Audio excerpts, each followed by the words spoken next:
সদস্য হুজুর রহমাতুল্লাহ আলাইহির ভক্ত এক মহিলা বিয়ে হয়েছে একজন জেনারেল শিক্ষিত লোকের সাথে, হয়েই থাকে, সমস্যা নাই, ভদ্রলোক নামাজি কিন্তু দাড়ি কাটে। এখন ওই মহিলা স্বামীরে বহুত করে বুঝায়, দেখো দাড়ি রাখলে ভালো হয়, দাড়ি রাখলে দেখতে ভালো লাগে, দাড়ির শোভাই আলাদা। কোন অবস্থাতে মানতেই রাজি না। লাস্টে বউরে রেড সিগন্যাল দিয়ে দিছে, ফার্দার তুমি আমার দাড়ি নিয়ে নাক গালাবা না, যার যার অঙ্গ তার তার অধীনে, এ দাড়ি আমার ব্যাপার, আমি রাখলে রাখলাম, না রাখলে না রাখলাম, তুমি আর কখনো দাড়ি নিয়ে নাক গালাবা না। কইয়ে রাগারাগি করে অফিসে চলে গেছে। মহিলা ঠিক আছে নাক গালালাম না। মহিলা করছে কি, মাথায় সাবান শ্যাম্পু নিয়ে নিজ হাতে রিজারেরটা কিনে নিয়ে আয়নার সামনে যাইয়ে সারা মাথার চুল চাইছিয়ে একেবারে নেড়া হইয়ে সরষের তেল মাইয়ে আর গুসাই ঠাউরির মতো বসে রয়েছে। বিকেল বেলা স্বামী বিচারা অফিসে আইসে যে বউ নাই, ঠাউর হয়ে গেছে। কি ব্যাপার তোমার চুল? কাজে আমার চুল নিয়ে নাক গালাবা না, তোমার দাড়ি নিয়ে আমার নাক গালাতে নিষেধ করছো, তুমি আমার চুল নিয়ে নাক গালাবা না, আমি ডেলি একবার চাষবো। তোর পায়ে ধরি আর কাটিস নি, আমি আর কোনোদিন দাড়িতে খুব দেবো না, তোর কাছে মাপ চাই। পুরুষে দাড়ি কাটলে যত খারাপ দেখা যায়, মহিলারা মাথা চাইছে ফেলি চাইছে বেকাতে দেওয়া যায় না, যাতে বোর মতোই মনে হয় না। মাপটাপ সে আর কোনোদিন দাড়ি কাটবো না। ঘরে যদি দিনদার স্ত্রী হয়, তার কৌশলে অনেক সময় স্বামীরাও দিনদার হতে বাধ্য হয়। তো দোস্ত, প্রত্যেকটা সুন্নতের পর আমল করতে মজা। সুন্নত আমল করতে পয়সা লাগে না, সুন্নতের তরক করতে পয়সা লাগে। দাড়ি রাখতে আরাম না কাটতে আরাম? বোঝেন নাই? দাড়ি কাটতে কষ্ট না রাখতে কষ্ট? আবার বলি, দাড়ি রাখতে কষ্ট না কাটতে কষ্ট? রাখাতে কোনো কষ্ট, রাখতে কষ্ট। রাখতে কষ্ট, কে যে রাখিয়ে দিচ্ছে, রাখা হয়ে গেছে, কোনো ব্যথা ট্যাথা নাই, ঠিক না? আর কত সুন্দর চাপ দিয়ে দেখেন স্পঞ্জ করে, ফোম, ঠিক না? কোন জায়গা যদি সোয়া দেন, সেও খুশি হবে। কোন জায়গা দেবেন তা করছি না, দেখেন কি সুন্দর নরম না? আর দাড়ি কাটার পরে একদিন পরে একটুক একটুক আগা বেরোয়, ওই মুখ দিয়ে যে জায়গা ডলা দেবেন, সিরিজ কাগজ দিয়ে ডলার মতো ঝুলি যাবে। এ তো বাহ্যিক অশান্তি। 2 নম্বর হলো, এদিক দেখান, কাটার সময় কি কষ্ট। ব্লেড আছে, যত ভালো ব্লেড হোক না কেন, ব্যথা করেই করে। যত ফোম দেন, যত পেস্ট লাগান, আর কি কয় যে সাবান টাবান লাগান, কোন অবস্থাতেই ব্যথার থেকে মুক্ত হবেন না, ব্যথা করেই করে। আর যদি আপনি সেলুনি যে কৃপন পাল্টি হন, পয়সা কম দেন, আপনারা যদি সেলুনেলা চিনে ফেলে যে পয়সা ঠিক মতো দেয় না, তাহলে আর আপনার কপালে নতুন ব্লেড হবে না কোনোদিন। শাস্তিছে খরাত খরাত খরাত খরাত শব্দ হচ্ছে, কি এরি ছাগল চলিস নাকি? কয় টাকা দেবো 5টা, আবার নতুন ব্লেড। ও যে ব্লেড ধরছে, 3-4 জনের দাড়ি শেভ করছে, 5-6 জনের বগল সাফ করে তারপরে ধরছে ওরে, সান্ডা শেষ। আর এই দাড়ি রেখে দিছি, দেখতেও ভালো, কথা বলেন না কেন? পুরুষের শোভা মুখে দাড়ি, নারীর শোভা মাথার লম্বা চুল, ঠিক কিনা? আল্লাহর ভয় যদি অন্তরে থাকে, তাহলে আপনার এটা সম্ভব। আর আল্লাহর ভয় যদি অন্তরে, এদিক থাকেন, মানুষে এই কোরআন এত সুন্দর বলার পরও কেন সেখানে জানেন, কয় যে কতজন আমার সমান তাই পারে না, সেই হিসেবে উনি হযরত মাওলানা। কতজন আমার সমানে পারে না, তাকে যদি এক ব্যবস্থা হয়, তাহলে আমারও আল্লাহ ফেলাই দিতে পারতেছে না। অত সস্তা মনে করেন না। আল্লাহ পাক কি জিজ্ঞেস প্রস্তাব দিয়েছে জানেন? ইয়া আইয়ুহাল্লাযীনা আমানু দুখুলু ফিস সিলমি কাফা, ইয়া আইয়ুহাল্লাযীনা আমানুত্তাকুল্লাহা হাক্কা তুকাতিহি ওয়া লা তামুতুন্না ইল্লা ওয়া আনতুম মুসলিমুন। আল্লাহ কয় মুসলমান না হয়ে মরিস না। এবার মুসলমান হবা কতটুক? কয় উদখুলু ফিস সিলমি কাফা, পাক্কা মুসলমান হয়ে আসবা। 50-50 মুসলমানের আমার কাছে দাম নাই, 75 আর 25 এভাবে ভাগ করলে কাম হবে না। 100 ভাগ মুসলমান লাগবে। তোমার মতো মানুষ যদি সব জাহান্নামী হয়ে যায়, আমি আল্লাহর কিছু আসে যায় না। তবে জান্নাতি হইতে হলে তোমাকে 100% মুসলমান হয়ে আসতে হবে। তোমার প্রত্যেকটা ইবাদতকে পরিপূর্ণ করে আসবা। তোমার সব ইবাদত গুলো আমার নবীর হুকুম, আমার হুকুম, আমার নবীর তরিকা। মা তাকুমুর রাসূলু ফাখুযুহু ওয়া মা নাহাকুম আনহু ফান্তাহু। আমার নবী যেভাবে বলে সেইভাবে করো, আমার নবী যে সিস্টেমে বলে সেইভাবে করো, তাহলে তুমি পাক্কা মুসলমান হতে পারবে। কথা বলেন? নামাজ পড়তে যান মসজিদে, আল্লাহু আকবার, দেখে লজ্জা লাগে, মুসলমান খালি মাথায় নামাজ পড়ে, টুপি নাই। টুপি নাই কা কয় যে টুপি পকেটে রাখা একটা ঝামেলা। কি ঝামেলা? কয় যে দুটিয়া পকেট, এক পকেটের মধ্যে মোবাইল থুইছি আর এক পকেটের মধ্যে টুপি থোয়া যেত, কিন্তু ওই পকেটে যে সিগারেট থোয়া লাগে। টুপির আর সিগারেট এক ব্যাগের মধ্যে কি করে রাখে হুজুর? এই জন্য সিগারেট তো রাখতেই হবে, টুপি দরকার হয় আম্মা বাদ, টুপি বাদ, সিগারেট ঢুকবে পকেটের মধ্যে। কি জবাব দেবেন? কিয়ামতের ময়দানে তোমার পকেটের মধ্যে সিগারেটে জায়গা পায়, পকেটের মধ্যে তোমার মোবাইলে জায়গা পায়, পকেটের মধ্যে এত বড় সাবির সরানি জায়গা পায়, কেন একটা সে টুপি জায়গা পাইলো না? পকেটের মধ্যে কেন তোমার টিস্যু পেপার জায়গা পাইলো না? পকেটের মধ্যে কেন তোমার মেশকে জায়গা পাইলো না? পকেটে কলমে জায়গা পায়, পকেটে পকেট ডায়েরিতে জায়গা পায়, তোমার পকেটের মধ্যে টুপি মেশক আর টুপি মেশক আর টিস্যু পেপার আর একটা তসবিহ কেন জায়গা পায় না? জবাব দেওয়ার কোনো উপায় থাকবে না। কথা বলেন ঠিক কি ঠিক না? আল্লাহু আকবার। মুসলমান খালি মাথায় নামাজ পড়ে, কয় যে না টুপি কি নামাজের অঙ্গ? আরে মিয়া, টুপি নামাজের অঙ্গ না, টুপি ইসলাম ও ঈমানের অঙ্গ। আপনি কেন অলসতা? সব সুন্নত গুলো মুসলমানের অলসতার কারণে আর অমুসলমানদের ষড়যন্ত্রের কারণে বিলুপ্ত হয়ে যাচ্ছে। মুসলমান কি কয়? সুন্নত, এক একটা ভ্যাকসি মারে। এদিক তাকান, সুন্নতের আমল না করলে কাফের হবেন না, কথা আগে বোঝেন। সুন্নতের আমল না করলে কাফের হবেন না, ফাসেক হবেন। তবে সুন্নত তো একটা বেশকি মারলে ঈমান নষ্ট হয়ে যাবে। সুন্নত তার মানে ওনার কাছে কিছু মনে হয় না। সুন্নতকে ব্যঙ্গ করা, সুন্নতকে ক্রিটিসাইজ করা, সুন্নতকে খাটো করে জানা মানে বিশ্বনবী মুহাম্মদুর রাসূলুল্লাহ সাল্লাল্লাহু আলাইহি সাল্লামকে খাটো করে জানা। আর আমার নবীকে খাটো করে জানলে ওটা মুমিন না কাফের? একটু বলেন, মুমিন না কাফের? যে ফাসেক, দাড়ি চাচ্ছে, যে ফাসেক, দাড়ি চাইছে বেলায় হলক করে, ফাসেক, বেঈমান না, কাফের না। যদি বলে আরে দাড়ি না রাখলি কি হয়েছে, দাড়ি রাখা অত কি, কে কইছে দাড়ি রাখা সুন্নাত, বলার সাথে সাথে আপনি কাফের হয়ে গেছেন। কাফের হওয়া পর্যন্ত শেষ না, এদিক তাকান। এই কাফের প্রত্যেকটা কথার ব্যাখ্যা না দিলি ওই কথা ভালো করে ভিতরে ঢোকে না। এই জন্য বলি, আপনি সুন্নতকে ব্যঙ্গ করলেন, সুন্নত এই বলার সাথে সাথে আপনি কাফের হয়ে গেছেন। তাতে কত দূর গেছে জানেন? আপনার বউটা আবার এই আকীদায় বিশ্বাসী না, আপনার বউ আবার সুন্নতকে মহব্বত করার পক্ষে, আর আপনি সুন্নতকে ব্যঙ্গ করার পক্ষে। সুন্নতকে ব্যঙ্গ করে দিয়েছেন, স্ত্রী সুন্নতের পক্ষে। দুইজনের ভিতরে তালাক হয়ে গেছে, কারণ আপনি কাফের হয়ে গেছেন আর বউটা মুসলমান। আর মুসলমান আর মোমে কাফেরের ভিতরে বিয়ে থাকে না, অনায়াসে তালাক হয়ে গেছে, মুখে তালাক বলা লাগবে না। এবার কি হয়েছে? তালাক হয়ে গেল। এখন আপনি তো সেই তালাকের সিদ্ধান্তের পর আমল করতেছেন না, স্ত্রী নিয়ে ঘর করতেছেন। বাকি জীবনে যতবার মিলন করবেন অতবার আপনার আমলনামায় জিনার গুনাহ লেখা হবে, ওই স্ত্রীর আমলনামায় জিনার গুনাহ লেখা হবে। এই স্ত্রী আপনার জন্য হারাম হয়ে গেছে। এ পর্যন্ত শেষ না, আপনি মারা যাবেন, আপনার কাফন পরানো যাবে না, আপনার মুসলমানের তরিকায় গোসল করানো যাবে না, মুসলমানের তরিকায় জানাজা পড়ানো যাবে না, আপনাকে মুসলমানের কবরস্থানে দাফন করা যাবে না। আপনি নবী পাকের সাথে বেয়াদবি করেছেন, সুন্নতের সাথে বেয়াদবি করেছেন, আপনি কাফের হয়ে গেছেন। কাফের মুসলমানের কোন নিয়ম নীতির পাওনাদার না, নিয়ম নীতির কোন পাওনাদার না, তাকে মুসলমানের তরিকায় কবরস্থানে দেওয়া হবে না। কথা বলেন ঠিক কি ঠিক না?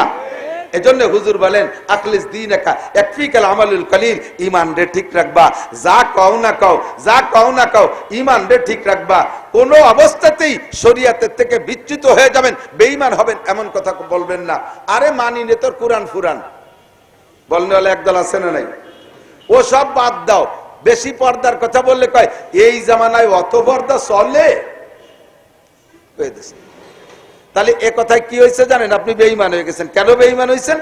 তাহলে প্রমাণ করতেছেন আপনি যে এই জামানায় পর্দার আয়াতগুলো আল্লাহ তাআলা যুগ উপযোগী দেই নাই।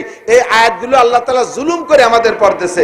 এই আল্লাহ পাক রব্বুল আলামিন জুলুম করেছে আমাদের উপরে। এই আকীদা আপনার মধ্যে আসার সাথে সাথে আপনি কাফের হয়ে গেছেন।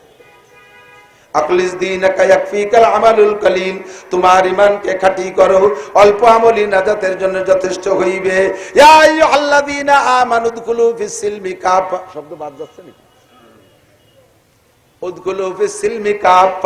ইসলামের মধ্যে ঢুকবা পরিপূর্ণ, নামাজটা পড়বা পূর্ণ, রোজা রাখবা পূর্ণ, হজ করবা পূর্ণ, যাকাত দিবা পূর্ণ, বটি সাজাবা পরিপূর্ণ, সংসার সাজাবা পরিপূর্ণ, আরে ব্যবসা বাণিজ্য হবে পরিপূর্ণ ইসলামের উপরে। যাহা কিছু করবা উদখুলু ফিস-সিলমি কাফা ওয়ালা তাত্তাবিউ খুতুওয়াতিশ শাইতান, আর শয়তানের পদাঙ্কন অনুসরণ করবা না। আল্লাহ পাক বলেন আফাতুমিনুনা বিবাযিল কিতাব ওয়া তাকফুরুনা বিবায। ওই কথাটা বলতে যে একটু কম রয়ে গেছে, দিক তাকান। সুন্নাত আমাদের থেকে বিলুপ্ত হয়ে যাচ্ছে আমাদের অলসতার কারণে, অথচ সুন্নতের পর আমল করা সহজ, সুন্নতের তরক করে বেসুন্নতের পর চলা কঠিন। বোঝেন নাই? আমরা এই যে সুন্নতি পোশাক পরছি ঢিলা ঢালা, যারা পরছেন বলেন তো উঠতে বসতে চলতে ফিরতে অশান্তি না শান্তি? শান্তি না? চেয়ারে দিলেও বসা যায় না, নিচে দিলেই বসা যায়। আর যারা ওই যে কাতলা মিশনের টাইট প্যান্ট পরি আসে, দাঁড়ায় খাতি দিলি সবচেয়ে ভালো, সর্বোচ্চ চেয়ার। ওরে যদি বলে যে নিচে দস্তারখানা বসে খাতি হবে, ওর মধ্যে কিয়ামত ঘটিয়ে যাবে। কোনো মতে ঠাইসে ঠুইসে বসলি খালি নিচের দিক খেয়াল আল্লাহ, তলা ফাটিয়ে না যায়, তলা ফাটিয়ে না যায়, রানে চাপ লাগে, হাঁটুর মধ্যে চাপ লাগে, কি যে অশান্তি। এরপরে বইছে আসন গাড়া দিয়ে টাইট প্যান্ট পরে, এরপরে লজ্জা শুরু হয়ে গেছে। আল্লাহ সতরের কোনো অংশ কেউ কোনো ভাইজে টের পায় নাকি?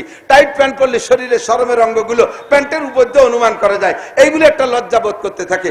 আল্লাহ রহমতে যে আড়াইয়াত পায়জামার মাজা এস বুঝি যেভাবে বসতি কন, শুইতে কন, উঠতে বলেন, বসতে বলেন, সব আমাদের জন্য সহজ। ঠিক কি ঠিক না? পেশাব পায়খানা যাতে দেবেন, লো কমেন্ট হাই কমেন্ট কোনোটাই সমস্যা নাই, ঠিক না? যদি সুবিধা অসুবিধা বাইরে যায়, রাস্তাঘাটে কোনো জায়গাও যদি বেকায়দায় পড়ে যায়, তাহলে সেখানে জবজারকে সামনে করে নিয়ে বসে পেশাব করা যায়। কিন্তু টাইট প্যান্ট পরাওয়ালারা দাঁড়ায় খাড়ায় পেশাব করে কেন? বসাই সম্ভব না। বসা বসতে গেলে তলপেট চাপা পড়ে যায়, সে পেশাব বাইরেই নিয়ে পরে যেটুক কোনো মতে হয়েছে, বাকি যেটুক ছিল আটা দেওয়ার পরে ভর্তি তালে চায়।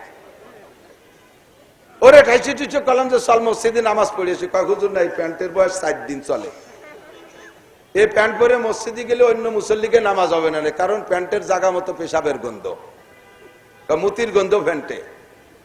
কয়দিন পর্যন্ত এক জায়গা পেশাব মাখতে মাখতে একবার শুকোয় একবার ভেজে, একবার শুকোয় একবার ভেজে, এই করতে করতে প্যান্টের নির্দিষ্ট জায়গায় একেবারে কুত্তো মারা গন্ধ হয়ে যায়। কথা কান না কেন?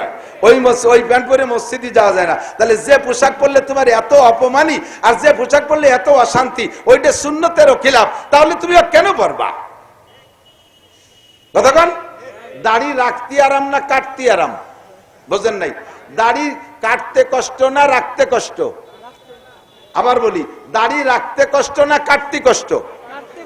রাখাতে কোনো কষ্ট, রাখতে কষ্ট। রাখতে কষ্ট, কে যে রাখে দিচ্ছে, রাখা হয়ে গেছে, কোনো ব্যথা ট্যাথা নাই, ঠিক না?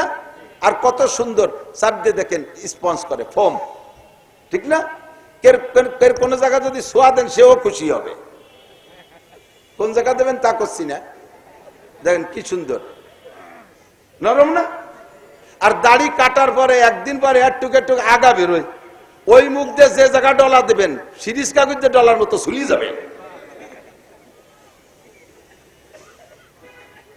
এ তো বাহ্যিক অশান্তি।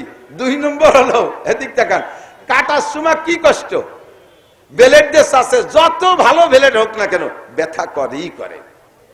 যত ফোম দেন, যত পেস্ট লাগান, আর কি কয় যে সাবান টাবান লাগান, কোন অবস্থাতে ব্যথার থেকে মুক্ত হবেন না, ব্যথা করেই করে। আর যদি আপনি সেলুনে যে কৃপন পাল্টি হন, পয়সা কম দেন, আপনারা যদি সেলুনেলা চিনে ফেলে যে পয়সা ঠিক মতো দেয় না, তাহলে আর আপনার কপালে নতুন ব্লেড হবে না কোনোদিন। শাস্তিছে খরাত খরাত খরাত খরাত শব্দ হচ্ছে, কি এরি ছাগল চলিস নাকি? কয় টাকা দেবা 5টা, আবার নতুন ব্লেড। ও যে ব্লেড ধরছে, 3-4 জনের দাড়ি শেভ করছে, 5-6 জনের বগল সাফ করে তারপরে ধরছে, ওরে সান্ডা শেষ। আর এই দাড়ি রেখে দিছি, দেখতেও ভালো, কথা বলেন না কেন? পুরুষের শোভা মুখে দাড়ি, নারীর শোভা মাথার লম্বা চুল, ঠিক কিনা? একদিন তার সদস্য হুজুর রহমাতুল্লাহ আলাইহির ভক্ত এক মহিলা, বিয়ে হয়েছে একজন জেনারেল শিক্ষিত লোকের সাথে, হয়েই তাকে সমস্যা নাই, ভদ্রলোক নামাজি কিন্তু দাড়ি কাটে। এখন ওই মহিলা স্বামীরে বহুত করে বুঝায়, দেখো দাড়ি রাখলে ভালো হয়, দাড়ি রাখলে দেখতে ভালো লাগে, দাড়ির শোভাই আলাদা। কোন অবস্থাতে মানতেই রাজি না। লাস্টে বউরে রেড সিগন্যাল দিয়ে দিছে, ফার্দার তুমি আমার দাড়ি নিয়ে নাক গালাবা না। যার যার অঙ্গ তার তার অধীনে, এ দাড়ি আমার ব্যাপার, আমি রাখলে রাখলাম, না রাখলে না রাখলাম, তুমি আর কখনো দাড়ি নিয়ে নাক গালাবা না। কইয়ে রাগারাগি করে অফিসে চলে গেছে। মহিলা ঠিক আছে, নাক গালালাম না। মহিলা করছে কি, মাথায় সাবান শ্যাম্পু নিয়ে নিজে হাতে রিজারেরটা কিনে নিয়ে আয়নার সামনে যাইয়ে সারা মাথার চুল চাইছিয়ে একেবারে নেড়া হইয়ে সরষের তেল মাইয়ে আর গুসাই ঠাউরির মতো বসে রয়েছে। বিকেল বেলা স্বামী বিচারা অফিসে আইছে, দেখে বউ নাই, ঠাউর হয়ে গেছে। কি ব্যাপার তোমার চুল? কাজে আমার চুল নিয়ে নাক গালাবা না, তোমার দাড়ি নিয়ে আমার নাক গালাতে নিষেধ করছো, তুমি আমার চুল নিয়ে নাক গালাবা না, আমি ডেলি একবার চাষবো। তোর পায়ে ধরে আর কাটিস নি, আমি আর কোনোদিন দাড়িতে খুব দেবো না। তোর কাছে মাপ চাই। পুরুষে দাড়ি কাটলে যত খারাপ দেখা যায়, মহিলারা মাথা চাইছে ফেলি চাইছে বেকাতে দেওয়া যায় না, যাতে বোর মতোই মনে হয় না। মাপটাপ সে আর কোনোদিন দাড়ি কাটবো না। ঘরে যদি দিনদার স্ত্রী হয়, তার কৌশলে অনেক সময় স্বামীরাও দিনদার হতে বাধ্য হয়। তো দোস্ত, প্রত্যেকটা সুন্নতের পর আমল করতে মজা। সুন্নত আমল করতে পয়সা লাগে না, সুন্নতের তরক করতে পয়সা লাগে। দাড়ি কাটতে পয়সা লাগে, রাখতে পয়সা লাগে না। বিরাজ করলে সুন্নতের খিলাফ হয়, বিরাজ সুন্নতের খিলাফ। আর মেসাক করা সুন্নত। মেসাক কিনতে পয়সা লাগে নাকি? কিনলে আপনি কিনলেন, ওই যে জাইতুন মাইতুন কিনলেন, কিন্তু নইলে আপনি যে কোনো একটা গাছের ডাল, বিশেষ করে নিম গাছ, এর একটা ডাল, সড়া গাছ আছে, এর একটা ডাল কাটবেন, কোনো পয়সা লাগবে না। 3 বার ডলা দেবেন, ডাইন পাশে বাম দিক নিয়ে যাবেন। আল্লাহর রহমত, নবী পাক বলেন, তোমার আমল নামায় 100 শহীদের সব দিয়ে দেওয়া হবে। মান তামাসসাকা বিসুন্নতি ইনদা ফাসাদে উম্মতি ফালাহু আজরু মিয়াতি শাহীদ। যে সময় দুনিয়া থেকে সুন্নাতগুলো মিটে যাওয়ার সম্ভাবনা দেখা দেবে, মুসলমানদের অলসতার কারণে অথবা অমুসলমানদের ষড়যন্ত্রের শিকার হইয়া সুন্নত মিটে যাচ্ছে 2টা কারণে। আমার দিক সুন্নত মিটে যাচ্ছে 2টা কারণে।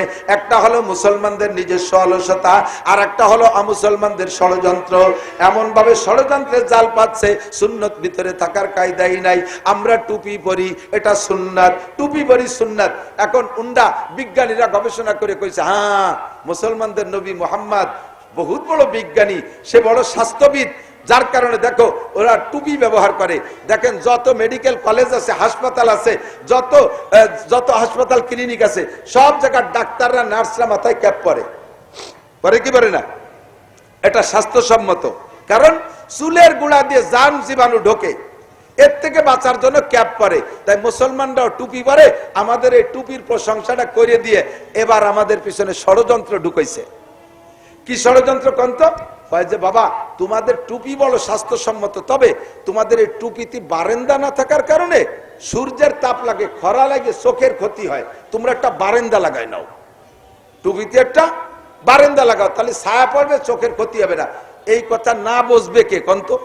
এত ফার্স্ট ক্লাস সুবুদ্ধি, কিভাবে আপনি এই বুদ্ধি আবিষ্কার করেন? বারেন্দা লাগাতে তো খুঁটি লাগানো লাগে, তো টুপিতে খুঁটি দেবো কি রে? খুঁটি লাগানো লাগবে না, মোটা বকরুম দিয়ে এভাবে বানালি বেড়া, তাতেই হয়ে যাবে, বারান্দা হয়ে যাবে, চোখে খরা লাগবে না। কি সুন্দর জনদরদি, কি সুন্দর মোহাব্বতের সাথে বুঝাইতেছে টুপিতে বারান্দা লাগানো। এর ভিতরে আমরা কোন ষড়যন্ত্র বুঝতেছি না, আমরা বুঝতেছি ওরাম তো আমাদের পক্ষের লোক, কিন্তু ষড়যন্ত্র কি? টুপিতে যদি বারান্দা লাগাই দিতে পারি, বারান্দাওয়ালা টুপিতে সিজদা দেওয়া যায় না, নামাজ পড়া যাবে না। টুপির সামনে যদি বারান্দা লাগাই দেয়, এই বারান্দাওয়ালা টুপিতে সিজদা দিতে পারবে না, নামাজ পড়তে পারবে না। আমাদের সে কথাটা বুঝতে দেয় নাই, আমাদের চোখ সামলানোর জন্য বারান্দা লাগাই দিছে। এইটা হলো তাদের অপষড়যন্ত্র। সুন্দর করে বুঝাই দেয় আল্লাহ কালা তাত্তাবিউ খুতুওয়াতিশ শাইতান, এই সবগুলো শয়তান, শয়তানের পদঙ্কর অনুসরণ করিস না। নবী পাক সাল্লাল্লাহু আলাইহি সাল্লামের সুন্নতের অনুসরণ করো। সুন্নতের মধ্যে হিদায়াত আছে, সুন্নত তরকের মধ্যে হিদায়াত নাই। ঠিক কি ঠিক না? আমাদেরকে পকেটে থেকে মেসক সরানোর জন্য কি সুন্দর বুদ্ধি। কয় যে এই বিরাজ বানাই দিচ্ছি, বিরাজ দেওয়ার পেস্ট পাউডার দিয়ে দাঁত মাজলি মুখের ভিতরে ফেনা ফেনা হয়, এভাবে ঠান্ডা হয়ে যায়, ওর মধ্যে পেপারমেন্ট আছে, দাঁতের উপকার হয়। কুলো জাপ কইয়া একজাক ডানা কাটা পরি সুন্দরী মহিলা দিয়া টেলিভিশনের ভিতরে অ্যাড দিয়েছে, সারা দুনিয়ার মহিলা পুরুষ সব আত্মহারা হয়ে গেছে। এই বাবা কি সুন্দর ভকভকে চকচকে দাঁত। এই বিরাজ আর পেস্ট পাউডার কিনতে যাইয়া মুসলমানের পকেটের থেকে মেসক বিতাড়িত হয়ে গেছে, মুসলমানের পকেটেতে বিতাড়িত হয়ে গেছে। সুন্দর করে বুঝাইতেছে, বাবা তোমাকে নবী এই যে দস্তারখান বিছে খানা খাতি কয়, দস্তারখান বিছেও ঠিক আছে, কিন্তু নিচে বসে খানা খালি পেট চাপিয়ে থাকে, পেট ভরে খাওয়া যায় না। এই জন্য টেবিলের পর বুক টান টান খাওয়া, একেবারে কলসের গলা পর্যন্ত গাদায় ভর্তি করবা। কি সুন্দর সুবুদ্ধি দিয়ে দিছে। এই সুবুদ্ধিতে কি হয়েছে? আল্লাহু আকবার, নবী পাকের সুন্নত থেকে সরিয়ে আসার জন্য আমাদের এই কুটবুদ্ধি দিয়ে দিয়েছে। এখন মুসলমানের ঘরে ঘরে টেবিল, আর টেবিলে বসে খানা খাইলে খাওয়া হবে, সুন্নত হবে না। দস্তরখানে বসে খানা খাইলে খাওয়া হবে, সুন্নত হবে। কথা বলেন ঠিক কি ঠিক না? খাওয়া হবে, সুন্নত হবে। আল্লাহ তাআলা আমাদের আমল করার তৌফিক দান করে। সবাই বলি আমিন। শেষ ফিনিশিং কথা, অন্যদিকে আর বাড়বো না। সংক্ষিপ্ত কথা হলো, আমাদেরকে আল্লাহ পাক রব্বুল আলামিন দিন বুঝার জন্য, বুঝানোর জন্য আমাদের জন্য রাহবার পাঠিয়েছেন বিশ্বনবী মুহাম্মদুর রাসূলুল্লাহ সাল্লাল্লাহু আলাইহি সাল্লামকে, ঠিক কি না? নবী পাক বিদায় হজের সময় আসরের নামাজ ইম্পর্টেন্ট, উলামায়ে কিরাম তুলাবায়ে আযম খুব লক্ষ্য করবেন, সকলেই খেয়াল করবেন। আপনারা জানেন না তা না, জানা কথাগুলোকে আবার পুনরাবৃত্তি করতেছে আপনাদের ভিতরে সচেতনতা বাড়ানোর জন্য, বিষয়টাকে আবার পুনর্জাগ্রত করার জন্য। নবী পাক বিদায় হজের সময় আসরের নামাজের পরে মাগরিবের আগ পর্যন্ত হুজুর খুতবা দিয়েছিলেন আরাফাতের মাঠে। বর্তমানে যে জায়গা নবী দাঁড়াইয়া খুতবা দিয়েছিলেন ওই জায়গাটায় বর্তমানে মসজিদ আছে, মসজিদের নাম মসজিদে নামিরা, হাজী সাহেবরা দেখেছেন। সারা বছরের মধ্যে মসজিদের মূল বডিটা খোলে না, বারান্দা খোলা থাকে, ওখানে নামাজ হয়, ভিতরে সারা বছরের মধ্যে নামাজ হয় না। শুধুমাত্র হজের সময় 9 তারিখে 8-9 তারিখকে উদ্দেশ্য করে খুলে সেখানে বিশাল জামাতে নামাজ হয়। ও জায়গায় দাঁড়িয়ে এখনো খুতবা দেয় সেই তরিকা অনুযায়ী।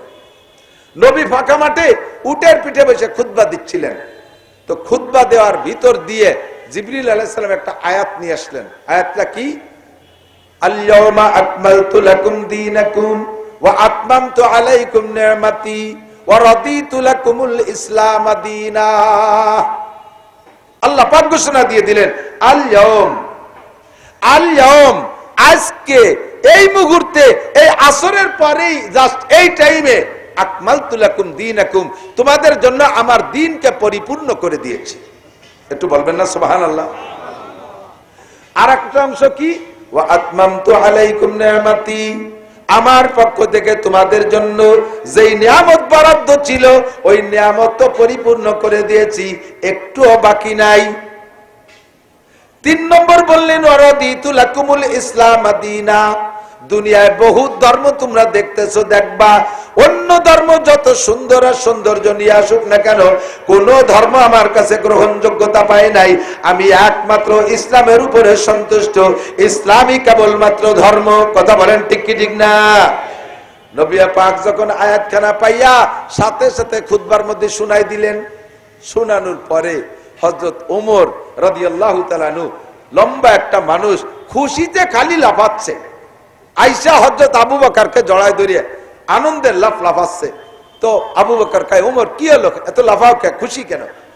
ওমর বলতেছে, হুজুর, কোন এক ব্যক্তি যদি তার জীবনে যত সর্বস্ব দিয়ে দামি একটা বিল্ডিং করার ইচ্ছা করে, এই বিল্ডিংটা শুরু করছে 20-22-23 বছর আগে, আর প্রত্যেক বছর কিছু কিছু করতে করতে 23 বছরের মাথায় যে যদি বিল্ডিংটা কমপ্লিট হয়ে যায়, তখন ওই লোকটার খুশি না দুঃখ না খুশির ব্যাপার?